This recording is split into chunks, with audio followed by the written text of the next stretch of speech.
ओम श्री गणेशाय नमः। 8वें भाग का शेष भाग का शुभारंभ करते हैं।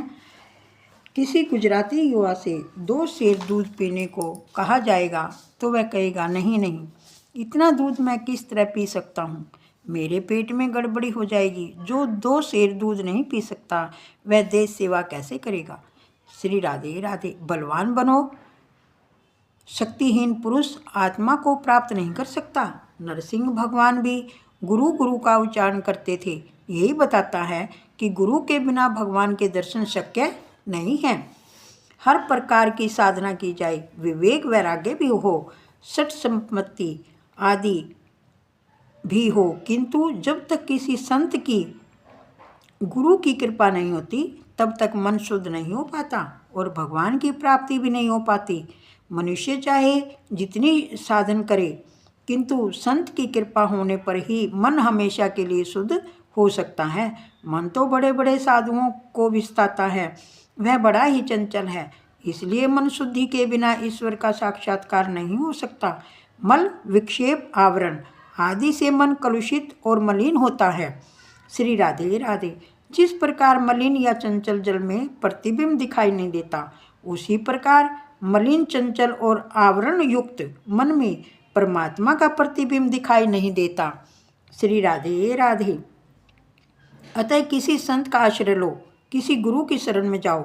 गुरु कृपा के बिना हृदय शुद्ध नहीं हो सकता। साधना करने पर भी सदगुरु की कृपा के बिना काम नहीं बनेगा। मात्र साधना से हृदय शुद्ध नहीं हो पाएगा।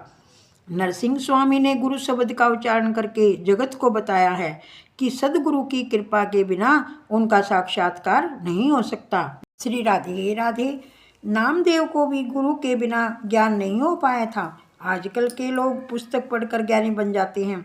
उन्हें गुरु की, ब्रह्मचर्य पालन की, मौन व्रत की, सदाचार की, संत सेवा की मानो आवश्यकता ही नहीं।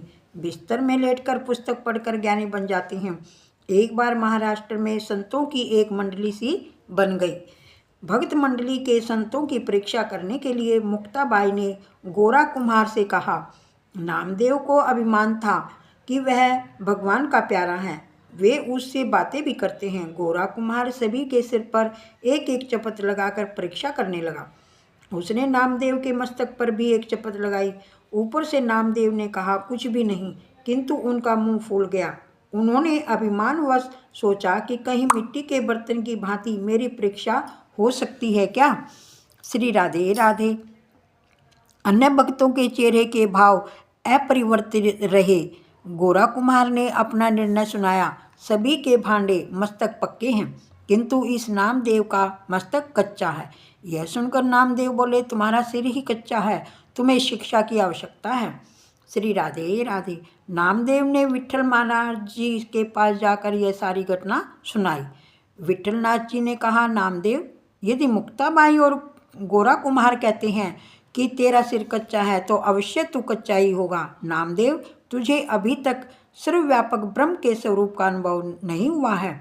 इसका कारण यह है कि तूने अब तक किसी सदगुरु का आश्रय नहीं लिया। तू मंगलवेढ़ा में रहने वाले मेरे भक्त विशोबा खेचर के पास जा, वह तुझे ज्ञान देगा। नामदेव उन्हें ढूंढते ढूंढते शिव मंदिर में पहुँचे। वहाँ देखा तो विशोबा खेचर शिवलिंग पर पांव पसार कर सोए हुए थे। श्री राधे राधे। विशोबा पहले से ही जान गए थे कि नामदेव आ रहे हैं, अतः वे उन्हें शिक्षा देने के हेतु ही शिवलिंग पर पांव पसार कर सोए हुए थे। नामदेव यह दृश्य देख कर सोचने लगे, जो व्यक्ति भगवान का अपमान कर रहा है वह मुझे कौन सी शिक्षा दे सकेगा। श्री राधे राधे। नामदेव ने विशोबा से कहा कि वे शिवलिंग पर से पैर हटा ले। विशोबा खेचर ने नामदेव से कहा, तू मेरे पांव उठाकर किसी ऐसे स्थान पर रख जहाँ शंकर भगवान का अस्तित्व ही न हो। नामदेव विशोबा के पांव इधर उधर करने लगे, किंतु वे जहाँ भी खेचर का पांव रखते थे वहीं पर शिवलिंग प्रकट हो जाता था और इस प्रकार सारा मंदिर शिवलिंग से भर गया। नामदेव यह देखकर आश्चर्य में डूब गए। विशोबा ने उनसे कहा, तू वास्तव में भी कच्चा ही है। सभी स्थानों में तू अब भी ईश्वर का दर्शन नहीं कर सकता। विश्व में भगवान सूक्ष्म रूप से हर जगह व्याप्त है। तू सभी जड़ चेतन में ईश्वर को निहार। इस प्रकार जब भक्ति और ज्ञान का साथ मिल गया तो नामदेव सभी में हर जगह ईश्वर का दर्शन करने लगे। ज्ञान प्राप्त करने के बाद नामदेव वापस लौटे। वापस लौटते हुए रास्ते में किसी वृक्ष के नीचे बैठकर वे कहीं भोजन की तैयारी कर रहे थे कि एक कुत्ता रोटी चुरा कर भागा। पर आज तो नामदेव ने उस कुत्ते में भी भगवान का ही दर्शन किया। रोटी सूखी थी, अतः वे घी लगाकर कुत्ते के पीछे चिल्लाते हुए भागे, रुक जा, रोटी तो सूखी है, मैं तुझे उस पर घी लगाकर दूंगा। यदि गुरु की सांसारिक बंधनों में और विषयों में फंसे हुए हैं तो निश्चय ही जानो कि वे तुम्हें भी सांसारिक बंधनों से मुक्त नहीं करा पाएंगे। यदि हम यह मानने लगे कि ईश्वर सर्वव्यापी है तो पाप करने के लिए कोई स्थान ही नहीं मिलेगा। ईश्वर की सर्वव्यापकता का अनुभव हो जाने पर पाप करने के लिए न तो कोई स्थान ही मिलेगा और न ही कोई समय। श्री राधे राधे। अध्याय को यहीं विराम देते हैं, शेष भाग कल उच्चारण करेंगे।